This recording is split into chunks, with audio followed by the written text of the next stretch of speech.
Well, hi, and welcome to episode 64 of Talking Small Press Comics with Steve Keeter, right there, and me, Larned Justin, and a bunch of comics. It's always better.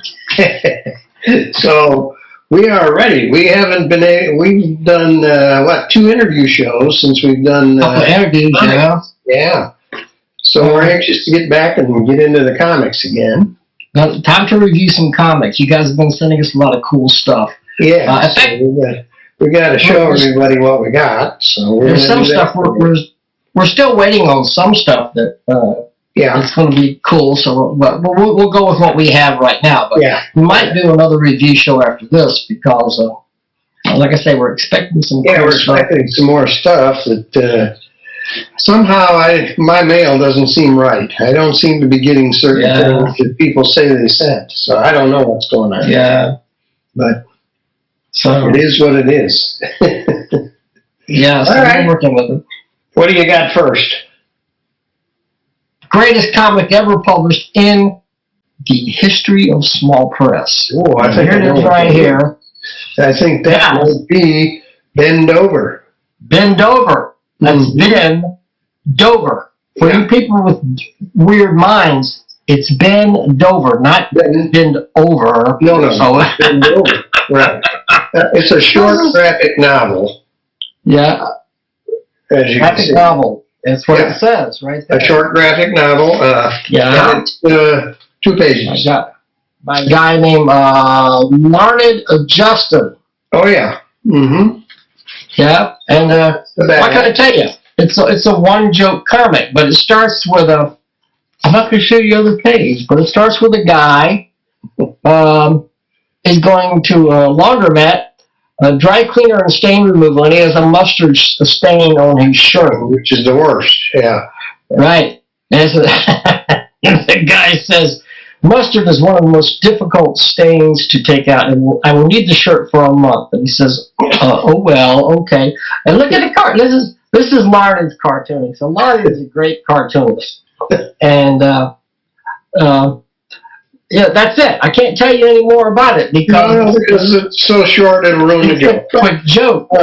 You just have to remember Ben Dover is kind of. He kind of goes along with everything, you know. Well, if you're going to keep the shirt for a month, I guess that's okay. You know, that kind of thing. Yeah. And, well, I'll show you this much of the next page without revealing the ending. Where am I at? And anyway, you know, it's funny stuff. And this is $35 plus postage and handling. It's a graphic novel. You know. Yeah, you have to order. It has to be insured and everything. So it ends up being like $75. Yeah. But there's a handling fee also. No, it's a really cool little mini comic. One stamp. This costs. Send Larned a stamp. Yeah. And you get this. I will send you the book. Who knows? He might send you something else, like another stamp or something. Yeah. And okay, we got that out of the way. Well, while we're self-promoting, and we'll mention the new Tetragrammaton fragments. You got that in front of you? The UFO newsletter. This is number 274. Do you believe it? Number 274. 74. Really? The UFO used to be. You don't even look old enough to be 274. I know. Well, I didn't publish all of this. Well, I did publish all of this, but the UFO has been around. It was originally Blue Plaque Publications, and you see the original DPP symbol right here. Oh, I see it. Right here. I see it. Yeah. On the cover, along with variations of the UFO symbol in different places here. Tom Felrath. A lot of the members look like. Yeah, Tom Felrath actually put together this collage with photos of the membership. I mean, here we have. They are not kids. We're not kids. You can see by some of us have like white hair and stuff like that. There's Verl Bond. There's Ian Shires. There's Rob Imes, who has been invaluable as emergency chairman recently. one of our newest members, Heath Rowe, new for us, but he's been around a long time. Larry Johnson, whoever this is, and Jim Main is down here on the left. There's Rob Cooley, there's Jim Main, and David Kling. Who's that guy? David Kling. That's David Kling. And Joe. Back. Joe Ellie Corrales, Joseph Morris, some guy with a big grin and a mustache. Looks kind of familiar. What the hell's his name again? Steve. Killer or Crater or something like that. Yeah. There's a Kurt Erickson, and there is Tom Felrath. Tom Felrath himself. Yeah. He designed this, and let me see. We got John Muller. John Muller drew a picture of himself, and so did Michael Wagner. Oh, okay. So I think this is John Muller here, and Michael Wagner here, licking the club and debonair. I'm a big Street Rod fan, so I really like the back cover. Back cover by Dan Burke. I've Who's a always former liked Street Rods, and very cool. Former member. This was originally supposed to be the front cover, and I mean it's still nice. It's beautiful, and Dan did a great job on it. It's just that when we had the UFO awards in this issue, we announced the winners, and Tom came up with this terrific cover here. So it was a toss-up. Both covers were good and were excellent, and so. But with all these members, like Rob Cooley, he says he didn't even know where we got the picture from. And I don't know where Tom dug that up, but Rob was surprised. But this is no small issue. This is 58 pages. 58 pages here. Actually, 60 if you count the inside cover, back cover, and the back cover is 60 pages. Yeah. There was a lot of work putting this one together. I imagine. Yeah, there's a lot of stuff in here. Here's the awards winners. Yeah. There's the award. And the top spot went to Tom Felrath and Larry Johnson for best publisher. But Endeavor, Kurt Erickson, all kinds of people were nominated and won.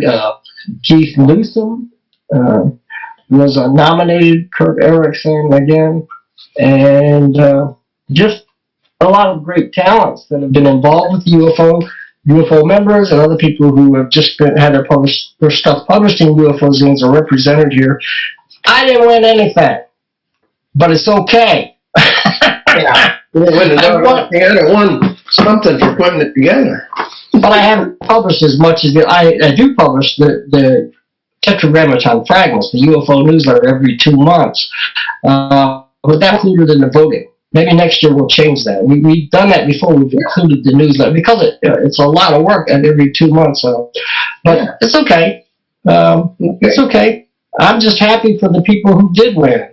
And there's a lot of great columns in this issue. If you're interested in the United Fanzine Organization, I'm the chairman, and if you want more information about that, just contact me. I'll send you, if you're nice, I'll send you a free copy of the latest UFO newsletter, and it's got columns and artwork from all the members.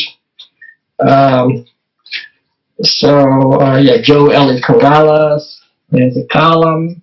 Oh, yeah. Some of his artwork here. And, they went on for like 60 pages this time. So this was a really good issue. We got columns from Rob Ines and Larry Johnson, and just a lot of really cool stuff. It doesn't just tell you what's going on with the UFO. It also, people talk about their plans. They talk about small press in general, and it's an interesting zine. I think so. Of course, I'm prejudiced, but I think so anyway. There's Byrne, his column, and some artwork from him. So if you guys want to order this, like I say, I will send a free copy out if you request it. Otherwise, go to eBay and send me $3.50. It's your choice. Yeah, you can pay for it or get it free, whatever you want to do. Right. I got a few copies left that I will send out to promote the co-op, and that's what we're all about. We're all about promoting a small press. Okay. So, now that we got that stuff out of the way, Now what? we got Chuck Bunker here. Here we go. This is, you know what I like about this?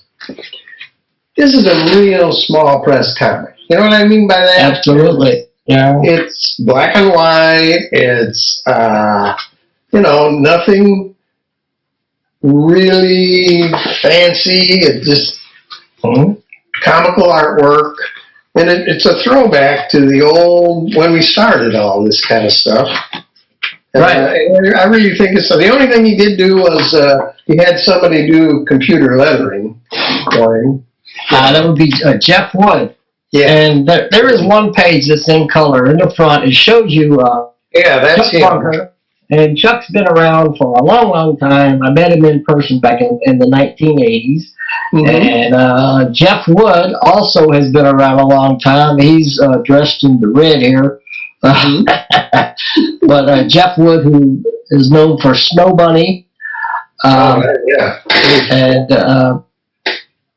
lots of other stuff. Yeah. Jeff and Chuck are old pals, and so Jeff helped out on this issue. Yeah.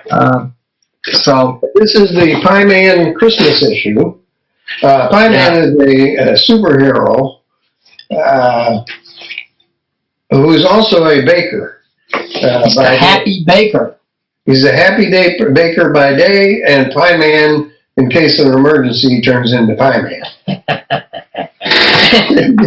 It's just a lot of fun. This story has some people go in to buy a pie, and there's a note on the door that says that the guy cooking the pie. You got the book in front of the mic there, pal. You can't hear me? Can you hear me now? No. Yeah? Well, Nice. he's on a catering job. So He's not there, yeah. He says he's working a catering job right now.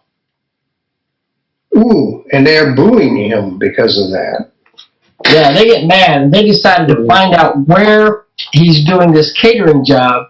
So their plan is to go there and to steal all the pies. I got to work something out with the microphone. Maybe by next time I'll set up a separate microphone so that I can put the book in front of the. You put the book there because I got my mic over so here. It doesn't muffle me. Your mic's over there to the side. Yeah, to the side. Yeah. Yeah. So I can Maybe put I'll do that in next front of the time. camera and still talk into the microphone. Yeah. So that's how I'll do that next time. I got several microphones that I haven't been using, but yeah. So they go in, and Pie Man finds out what they're up to, and the Happy Baker, calls him the Happy Baker, and he turns himself into the Pie Man. But the evil Pie Man. Well, this time, I was going to say, this time it is the evil Pie Man. Yeah, so so he goes after them. He goes after these kids that are trying to steal the pies, and he says, one by one, I'll give you my stroboscopic spanking. Ooh. Yeah. Stroboscopic spanking. But someone else turns up. A lot of superheroes that have that, you know? He's going to spank each and every one of these pie thieves. But someone comes along to break things up without revealing the ending. Santa Claus himself makes an appearance. Yep. Okay. Right? The real St. Nicholas, it says. Yeah. And, but if you look at Chuck's art, he hasn't changed much since the stuff he did back in the 1980s. Still very funny. Extra bonus comic on the back. Extra bonus on the back. The Doo-Wop Boys. Okay. Yeah. With a joke about speaking French. So. And guess what? In the next issue, more Pie Man. You bet. So we'll be looking forward to that. It's great to see Chuck. I mean, Chuck was gone for, I don't know, 35 years or something. Wow. And now he's back with a vengeance. We're planning more and more stuff, so we're really glad to see that. Well, it's 13 pages, and I could not find a price on it anywhere. So I have his contact info, so you can contact him about this, but there's no price on it. But it is 13 pages of what I would say a throwback to the original Small Press Comics, when Small Press Comics first got started. Yeah, and that's what I like about it. Nostalgic delight. Yeah. I sent them like, I was just guessing. I sent them like $3, maybe $4. I don't know what it'd be, but I don't know. You can just ask him and he'll tell you. Yeah. I don't think he's going to turn it down. If somebody sends me $3 or $4, I'm not going to turn it down. But it's great to see Chuck back. No kidding. Yeah. Okay, we got more. Yeah. Let's see what he comes up with. See if I come up with the same one he does without knowing it. Okay, this is a biggie, folks. Oh, yeah. That's not the one I had in my hand, but yeah. This is Larned Justin's 1960s comics. An appreciation. It's like a trade paperback, and this is huge. This is 119 pages. And you can go through here and see all the comics that he writes about. Some of them I never heard of. They're from the 60s. A lot of them I never heard of. But you can see, like, there's Fantasy Masterpiece. Now, I know there was Fantasy Comics in that, but I'll mention something about Fantasy Masterpieces in a second. And he writes an article about each one of these. Comics. Hercules. Look at that, Hercules. And that was a Charlton comic. Some people are going to remember this. I actually have copies. Larry inspired me to find these, but this is Fantasy Masterpieces #1. Oh, okay. I have #2 with Fin Fang Foom, the dragon character. You showed a picture of him just a minute ago. #3, when they began having Captain America reprints from the 1940s. And I have #4 here. So Larry mentions, though, he talks about those and how they were reprinting comics from the 40s and also Marvel Comics, Monster Comics, before they got into superheroes from the 1950s and early 1960s. Marvel was publishing comics with stories about monsters, which was cool. And did you remember Go-Go? I saw that before. Go-Go, I remember seeing it on the stand. I didn't buy it, but I was a superhero fan. Yeah. But I know that it was for the hip mod superhero, not superhero, but he describes it as Mad Magazine meets Team Beat. It was a Charlton Comics comic with it would have pinups. It had comics. They were really zany and crazy, and it had pinups of people like the Beatles and other bands of the day. And actually, this one features Elvis or a satire of Elvis. I think he's called Elvin or something here. Drawn by one of the artists who actually drew Archie. You can kind of see the influence, the Betty and Veronica type influence there. One of the artists, and he gets into detail. These stories were from it. You know, you can see what it looked like. It was like a Mad magazine, I guess. You know. Yeah. But these stories were originally published. I thought I remember I read a bunch of these articles. I read some of these articles years ago, and they were actually published in one of Larry Blake's zines. He mentions it somewhere. I thought they were published in Larry Johnson's zines. These are from let's see.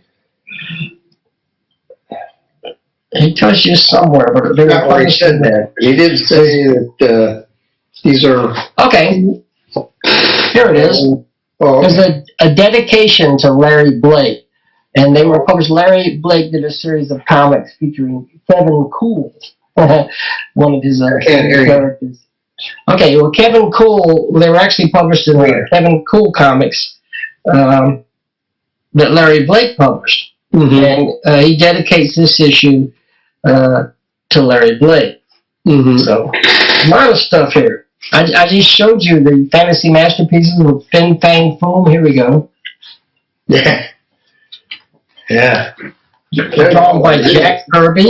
Covers that are on the back page. Look at that. Oh, yeah. Yeah, the production of this is amazing. The color covers. Yeah. And there's stuff here that he's talking about just strictly 1960s kind of stuff that I remember. Gold Tooth comics, the Mighty Samson comics. I remember as a kid in Memphis, Tennessee, finding my first issue of Mighty Samson. Here's a cover. Yeah, I don't know that one. Yeah. Wow. I do know Mickey Mouse. That's in here. Right, Mickey Mouse. That's kind of an esoteric surprise there. When Mickey Mouse and Goofy became detectives. But I remember seeing those. Find these books in here and read all about them. It's really cool, you know. Like I say, a lot of them I never heard of, but... Yeah. Piranha. Did you ever hear of Piranha? I remember seeing them on the stands. No? I do. That was... who published Piranha? Was that Gold Key or who was that?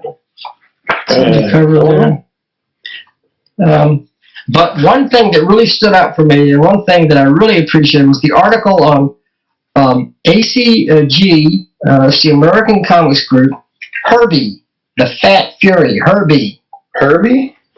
Herbie.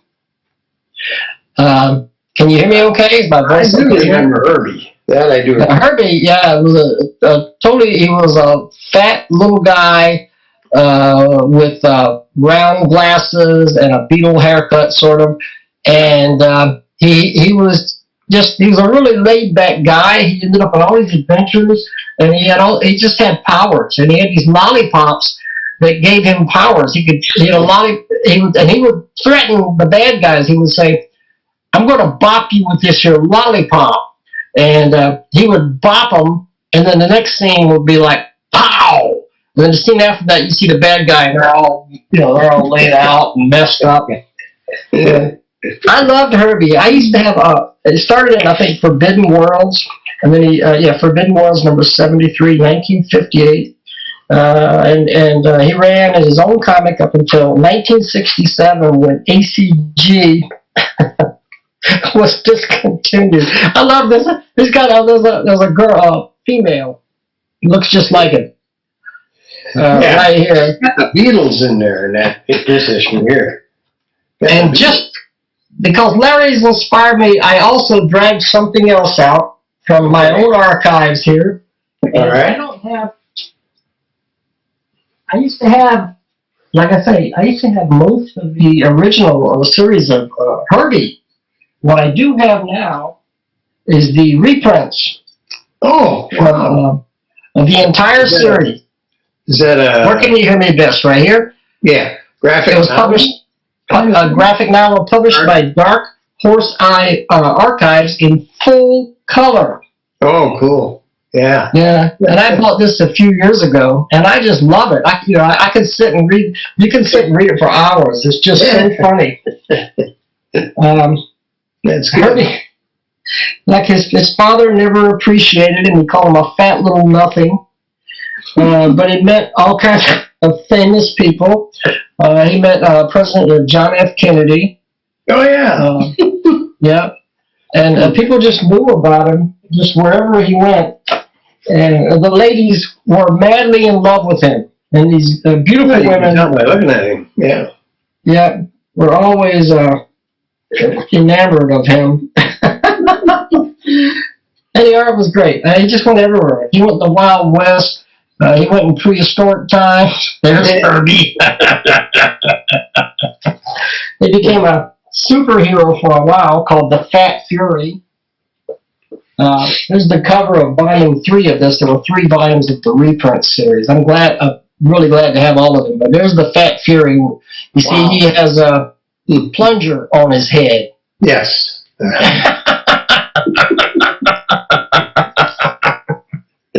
But Larry mentioned this, and Larry inspired me to drag these books out.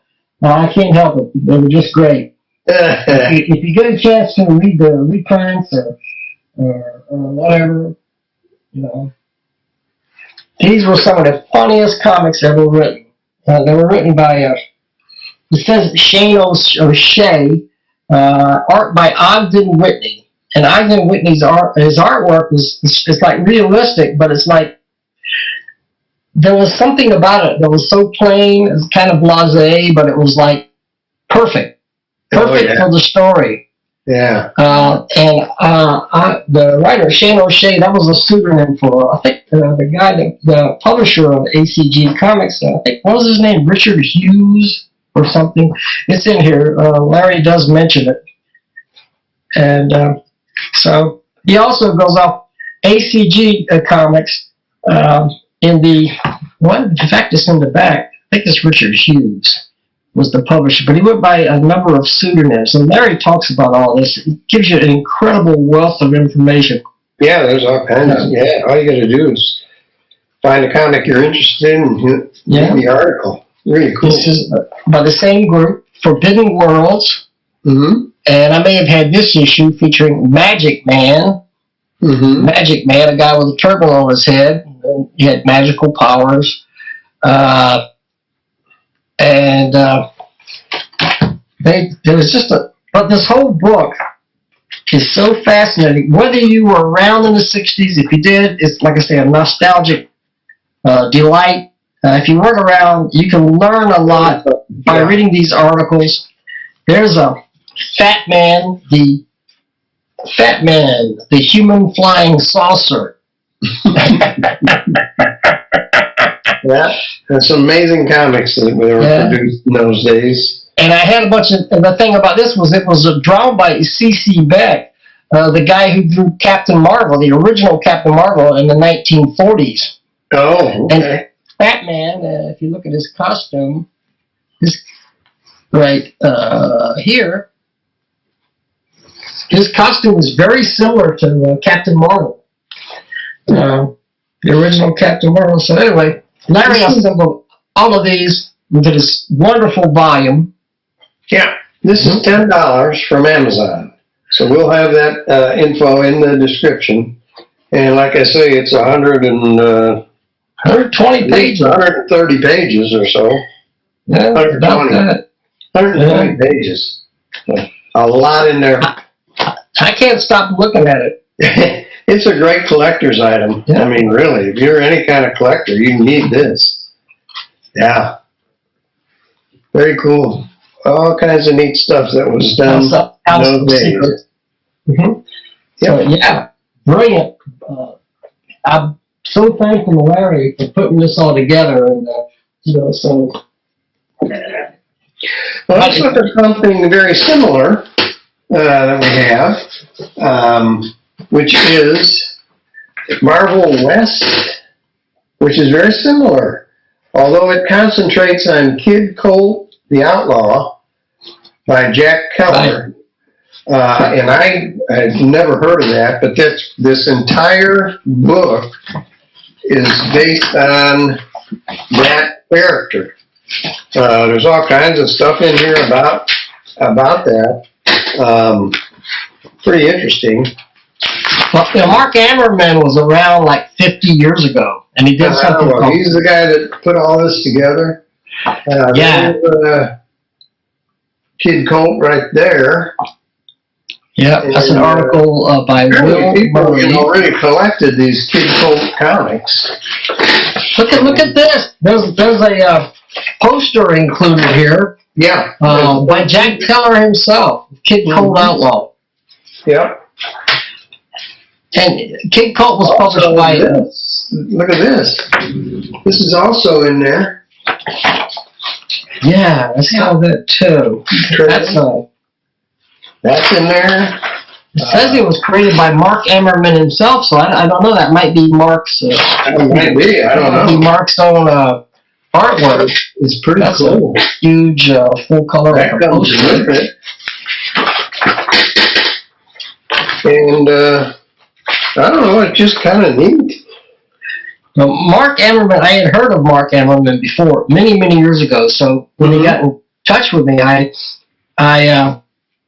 guess I remembered him, but I couldn't remember for what. But he did publish something called Comic Courier like 50 years ago.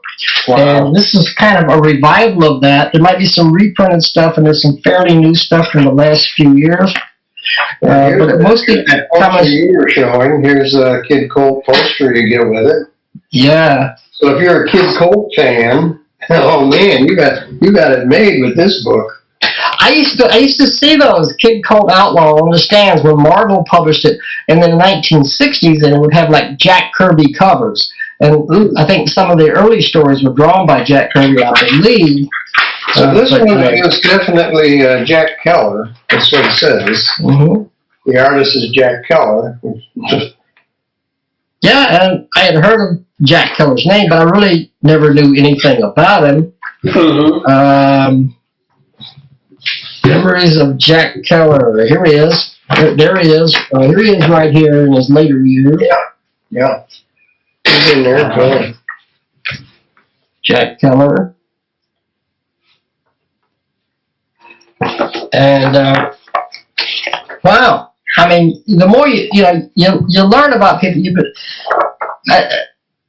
a fanzine like this, and this is a true fanzine, written by fans, gives you all kinds of information you may not have known before.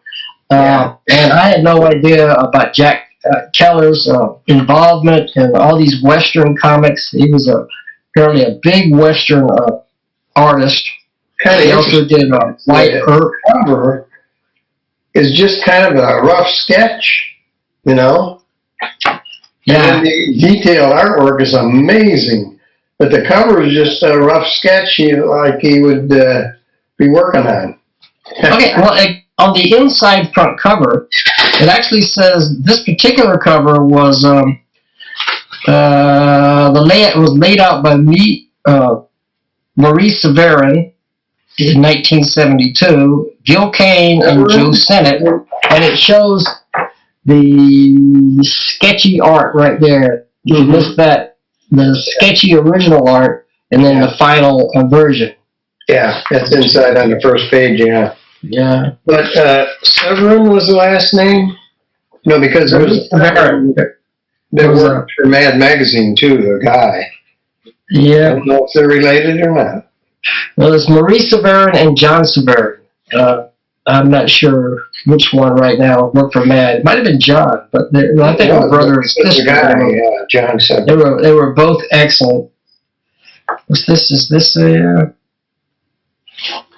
In fact, here's a cover by John Severin from an early issue of Kid Colt Outlaw. John Severin himself. So Marie and John were both involved at one point in this story.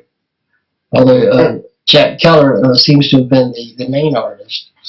And I just learned a lot from reading this. Lots of Kid Colt covers in here. Yeah. So like I say, if you're a Kid Colt fan, I mean, you just would not want to miss this. This is fantastic. Yeah, and I read some of those back in the '60s, and but I didn't follow it. You know, it was like there were certain things. Sergeant Fury and his Howling Commandos. I read an issue once in a while, you know, but I didn't really follow the entire series. And this was one of them because everybody was into superhero comics. We weren't into Western comics, which is why so they don't exist much anymore. That's Jack Keller, the artist. Yep. I guess there's a picture of him down here too, but that's him. Yep. And you were talking about there was something you showed earlier with hot rods and stuff, and he did some hot rod comics for Orphan as well. Yeah. The hot rods. Yeah, that was the '60s there. There's a picture of him in his later years right here, Jack Keller. Yep.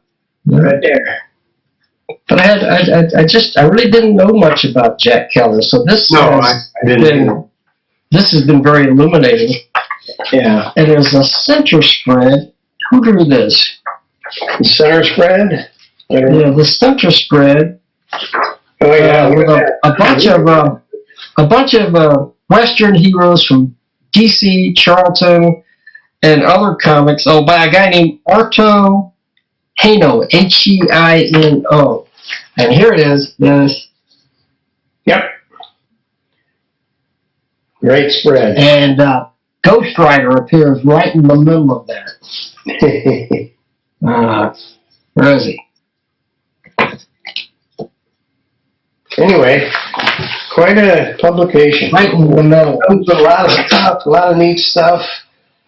And if you're into Kid Colt, you need it. You have to have it. And I don't know the price. Sorry. It may say somewhere, but I do not know it. Yeah. I see it. I don't know. He sent a note. I don't know if the price is in the note, but yeah, I know there's a note. I don't know if it's in there. It's really a nice book. Here we go. There's a note here. James Fanzine. Doesn't say the price. No, I don't see anything about the price. Here we go. On sale now. $10 for one copy, $18 for two copies. Okay? So, it was on the back of a little sheet that he sent. Yeah. So it's $10. Wow. That's a pretty good deal.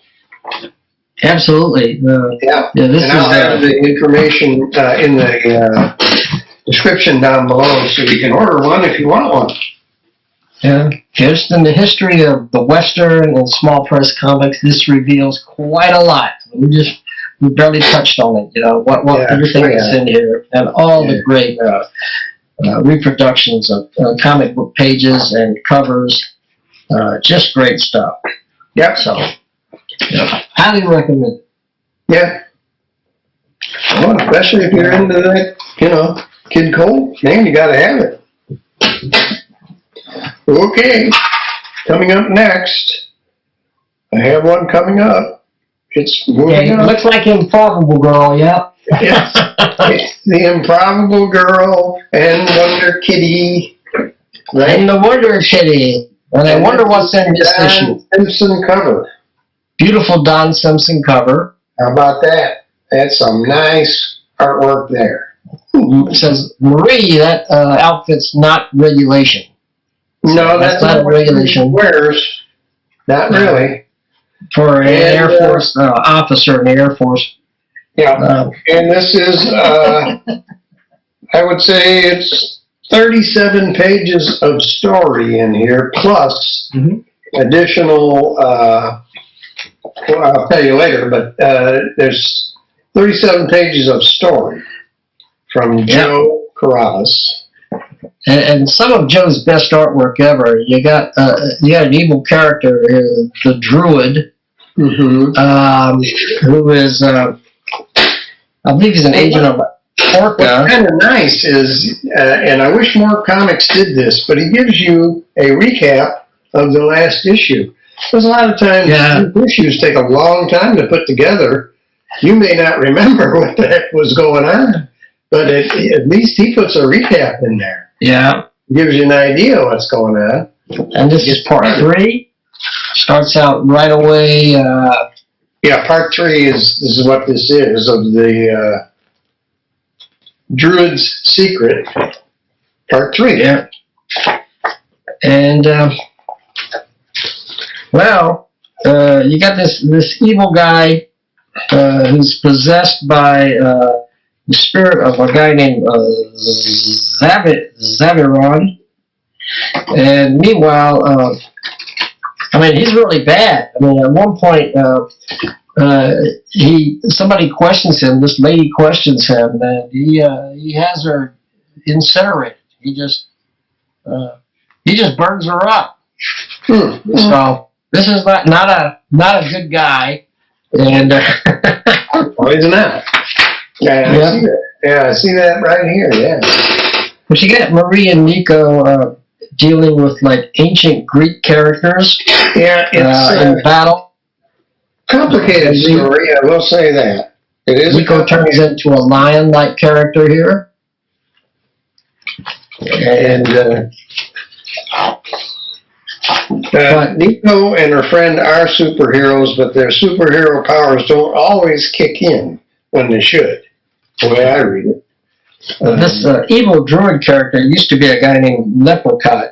Yes. And somebody calls him that, and he straightens him out quick. He says... That's another thing that you need to follow closely, because these, like that, he was Leprechaun, now he's somebody else. So you gotta follow that. You gotta keep up in reading this.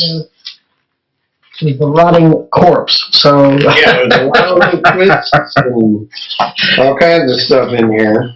Yeah, but I wanted to get to some of the cool stuff here, where Marie has to save the day, she has to give into the spirit of Zaviron, the druid's ex-lover. I have to go through here to find it. What is her name? I don't know. It's in her somewhere. But when she does, that's when you see the costume page. Yeah, and there you go. That's a beautiful scene there of her. Yeah, she has to change into that a costume of some kind, and she can fly at that point. That's a really nice drawing. That's a really nice drawing in full color. Yeah. Very beautiful. And there she is again here. Yeah, her name is Aristria. Yeah, she's flying, and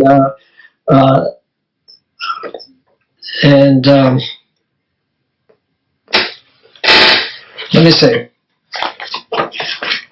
I gotta look back here for a second here. Yeah, go ahead. Yeah, it's like I say, complicated story, so you want to take your time reading this. Yeah.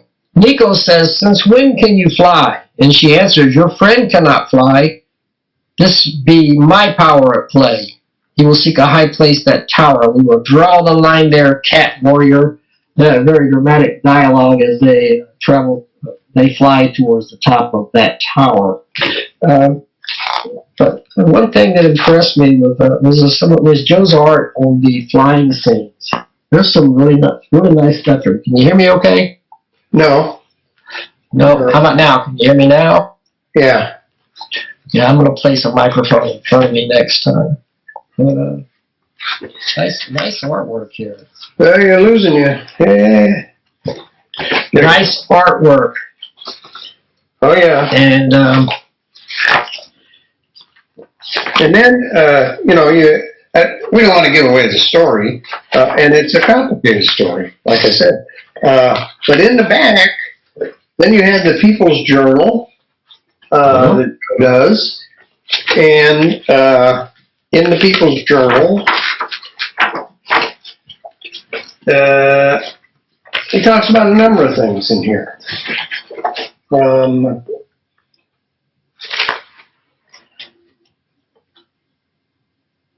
mentions Don Simpson here. Yeah, there's Don Simpson there. I was looking for that. There it is. He responds to a Tom Felrath's review of an issue in issue 271 of Tetragrammaton Fragments. Mm-hmm. And the latest news from the Dandy Don Simpson Renaissance. So,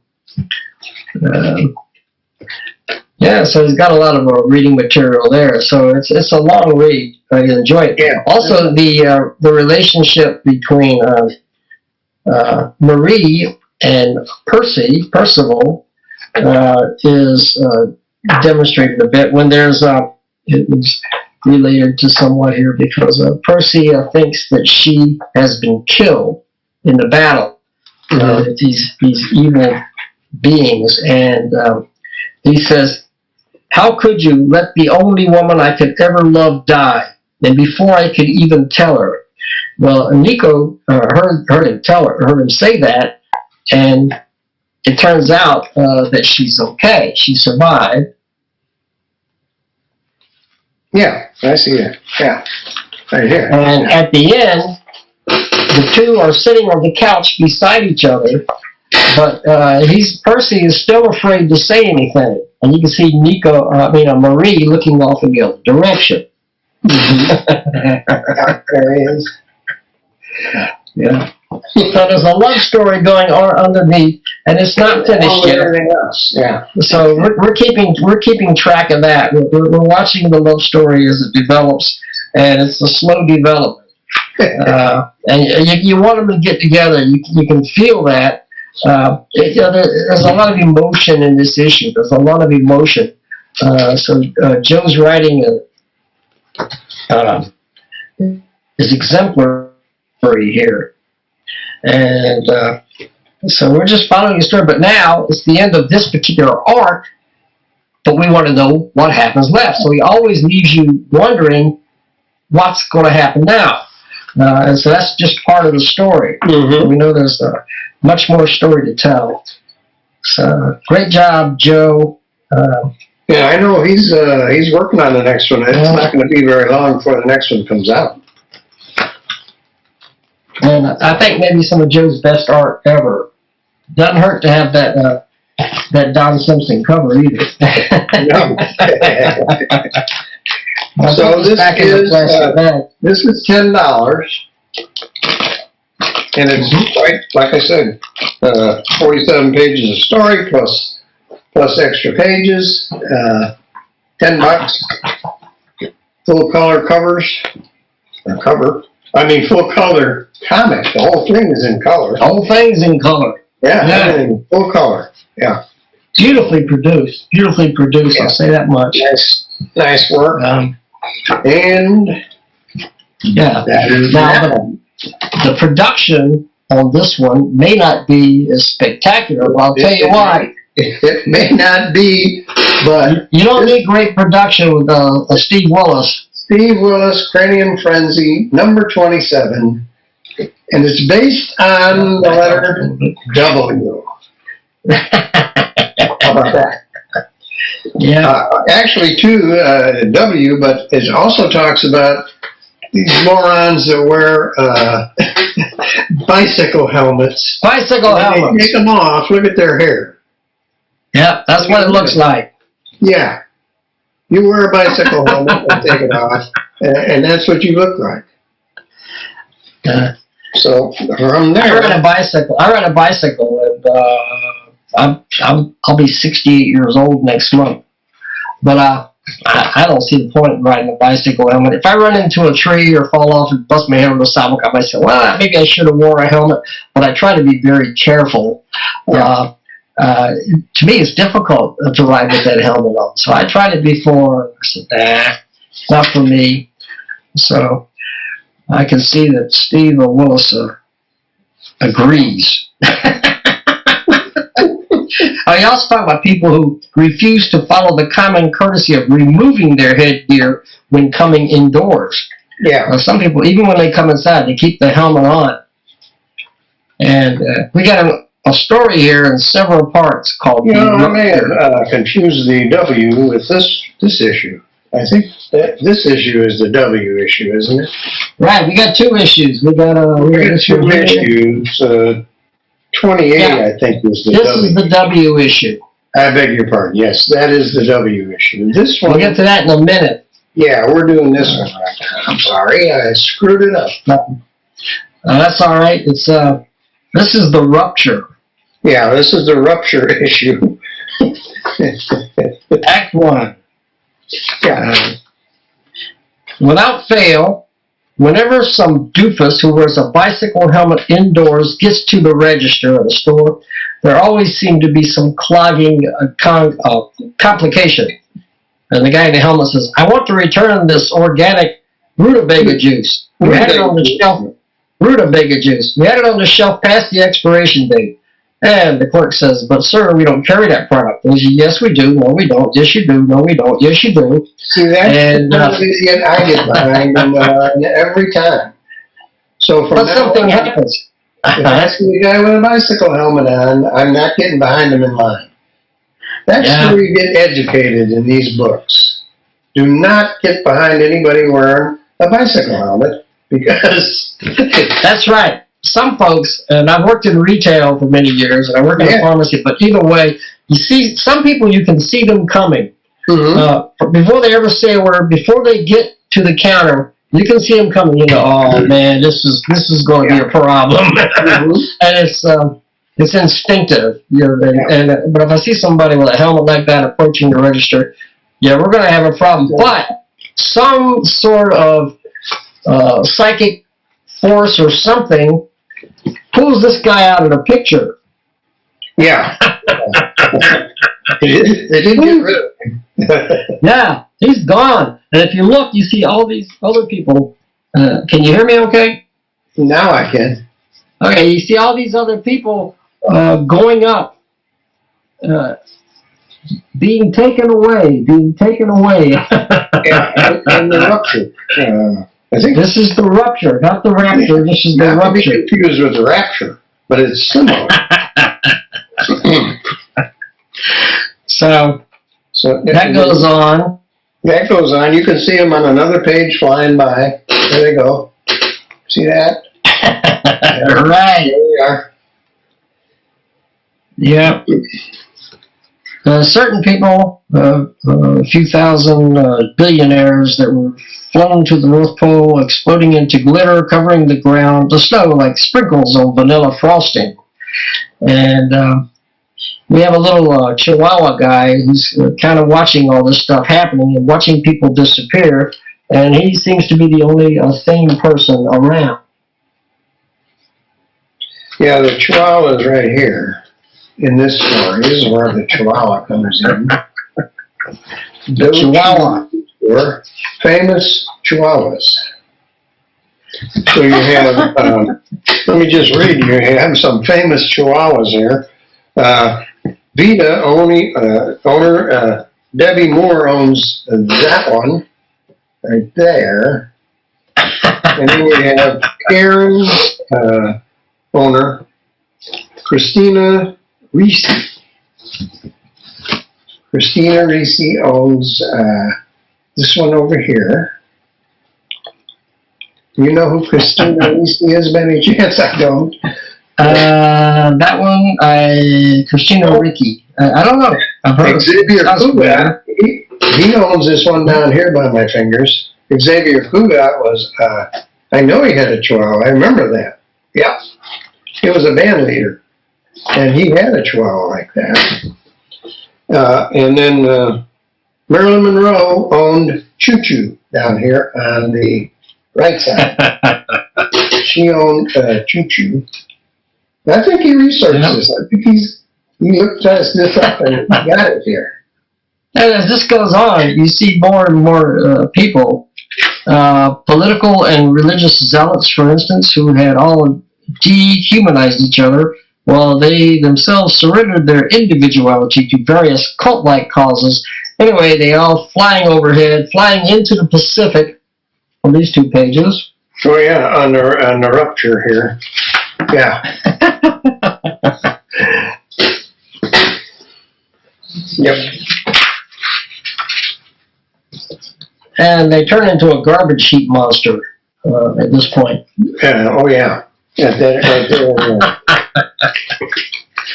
I don't think anybody else could come up with this idea. This is this is completely unique. The whole story, it just keeps going on. The rupture keeps occurring. This page here, it starts out, hey, look, you see the guy looking at something. Yeah. And then you see something coming, and then you see, oh, it's a chihuahua. And then in this, now you can really tell it's a chihuahua. And you get down here, and the guy says, is that a chihuahua with the thumbs I told you guys about? Chihuahua with the thumbs. This chihuahua has thumbs. It just sprung up out of nowhere. Yeah. Yeah, and on the next page, you have a dialogue. Oh, yeah, you have what the dog says and what the human hears is on this page. Yep. Your species poet, we're running the show now. But what the human hears is yippity, yippity, Yip, yip, yip, yip. Yeah, that's what the human hears. Out of I heard respect. that from my dog, but I didn't know that he said your species blew it. We're running the Anyway, show. they have a little dialogue, and the dog is talking, and the man doesn't understand what he's saying. But at the end, he makes it plain by planting a flag that says, colonize. Oh, yeah. Colonize, right there. Colonize, he plants the bone flag right there. And then down below, now there's something you don't see. Now there's something you don't see. There's something you don't see every day. A dog planting a bone flag. Oh, he's right about that. So, this is more Steve Willis has completely lost his mind. wonderfully hilarious insanity from Steve Willis. He's back in top form here, no doubt about it. And now we have Steve Willis Cranium Frenzy number 28. The W issue. These are, the only way you can get these is to trade for them. You can trade stamps, you can trade a comic book, you can trade something, but there's no money involved here. You got to trade something to get this. And here's, this is what I was trying to get at, because this is the W issue. And Steve, of course, last name starts with a W. Right. So, you know, I mean, he's there it is right there, see? But it is the penultimate name in the language. Penultimate doesn't mean the ultimate, it means the next to the last. Yeah. So they're always, a person whose name is like Willis is always confined, because there's other names like Zanuck, and Young and stuff like that that come afterwards. So they're always next to last. And right here he says, we are the penultimate. The penultimates. Yeah. So they're not too happy about being it. They want to be, not at the last, or next to the last. Next to the last. They want to be at the front. So there's a lot of craziness. And Steve is engaging in a conversation. W is a fairly new letter in the English alphabet, but it isn't the newest. That honor belongs to J. Anyway, Steve is trying to get something off his chest, and Morty the dog is behind him the whole time. Yeah, Morty the dog. And Morty's... He's questioning everything he says. And he doesn't go by Steve or Willis, he goes by Wargy Wafterwunken. So they get in a dialogue, and it turns out they look like they're in a padded cell. Morty points that out to him, but Steve says, don't be absurd. We are not in a cell, but a very cushy hotel room, he says. But then you look down here and you see all these scientists are looking through a window, Looking at him through a window at the whole thing. We had him under observation for 2 weeks.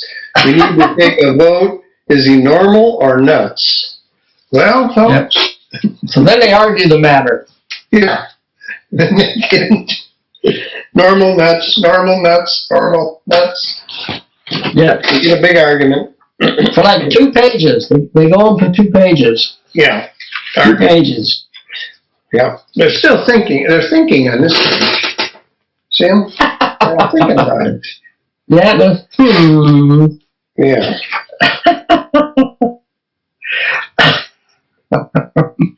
And Morty the dog has to remind Steve to the story. Remember the story.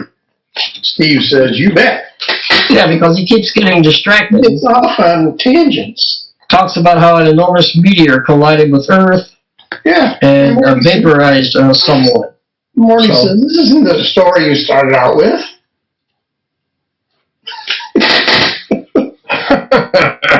And you can see Morty there. You know, he's mocked, man. He's like, you know, get to the point, man. Yeah. Meanwhile, Yeah. it's still going on. Yeah. These guys are like, can't make up their minds. This is just nuts. And on the back page it says, "What happened to him? He's gone. Impossible." In this panel it says, "What has transpired here must never be revealed. Cue in the theremin music." Yeah. You know what a theremin is, right? It kind of. There's a device, they used to use it in the 60s sometimes. You kind of go like, you move your hands and it responds to it. Jimmy Page, Led Zeppelin used that before. Oh, Just okay. yeah. Where you could do things and it makes all these noises. It was a really weird device. Morty the dog says, "Heh." Yeah. Oh my gosh.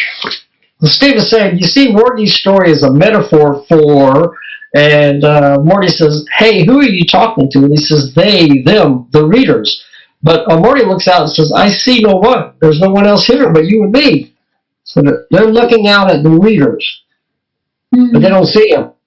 Yeah. And that's when, Oh my gosh.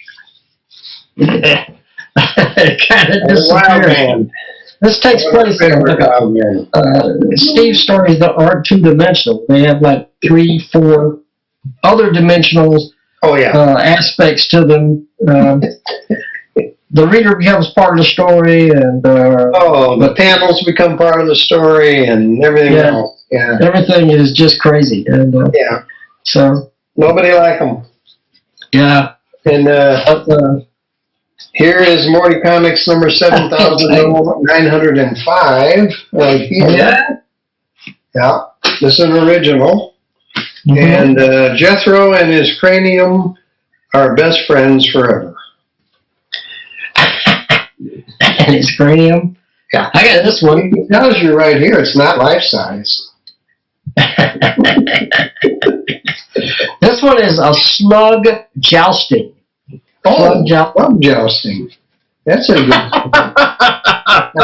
that's a good one. So you get stuff like that. If you receive something from Steve, you don't just get the comic, you get Those extras. originals with it. They're not copies, they're originals. Yeah. There's another way. Oh, there's another one, yeah. Yeah. I might have another one down here. Let me see. I think I do. Let's see if I can find it. Yeah, I do. Here's another one I got. Show you this. This is Electric City. Whoa. Yeah, well, not electric. And this is number 7,862. Yeah. So I keep track of all this extra stuff. I stuff it into the book, you know, I just put it in there. Yeah. Yeah. And you'll come across it later, just as people come across the stuff that Steve plants around the city or in the post office. Yeah. Or wherever. McCleary, Washington. Or he used to. I don't know if he does it as much as he used to, but he does it. So. Remember, he had that woman that was stealing them all when he put them on a boat. Mrs. Bug in the Butt. Yeah, Mrs. Bug in the Butt, who was about, 2 feet tall. She was about a foot tall. She But he plants them way up high now. Yeah, so he put them up high, and she couldn't get them anymore. Yeah. You have to get on a ladder. Get on a ladder to find the latest Steve Willis. Oh boy, masterpiece. Yeah. Well, we had a lot of comics to review this time. Yeah. Like I say, we're expecting more stuff next time. I got some cool stuff. Yeah. Back over here, I don't want to, mention right away, but because we'll see what happens. Yeah. I know that he got and I didn't get, so it makes it hard. So, and I got Matt Fizel sent a copy of the Cynical Man movie that was made about a decade ago. Larned hasn't gotten his copy yet, but we'll review it as soon as he gets his copy. I get one. Yeah. And a few other things, but thanks for sending all the stuff. You guys sending your comics and your creative projects. We really appreciate it, and we'll keep doing what we do and promoting small press. Yep. And we have to decide who we're going to interview next time. We'll think about that. Yeah, I don't know if it'll be next time or not, but next time will probably be more comic reviews. But probably more comics, and then after that, probably an interview. Yeah, we'll probably find somebody to interview because those are always interesting. We enjoy doing that a lot. So, yeah. Yeah, Jason DeGroot was great. We never, you never when you've never met a person, you've never seen a person, yeah, and you put it out there, let's do an interview, and then they come on and they're great, like he was. Yeah, it's really cool. Yeah, he just carried the show. He carried the whole show. So. Yeah, we had that big fear of we're gonna have somebody on and ask them a question, and they will say anything. They're gonna go, yes. Right. Oh. Like I saw Jerry Lewis when he was old and bitter and everything. And somebody tried to interview him and they would ask him a question, blah, blah, blah, and he would say, yes. Oh, yeah. Well, nothing worse than that. Just gave him short answers. He didn't go into any elaboration at all. We've been fortunate to interview Steve. Everybody we've interviewed has been fantastic. That's because they're all small press people. Well, all small press people are fantastic. There you go. We have a lot in common, so we have a lot to talk about. Yeah. So, okay, we're going to wrap this episode up. So we will see you next time on Talking Small Press Comics. Goodbye. All right. Adios.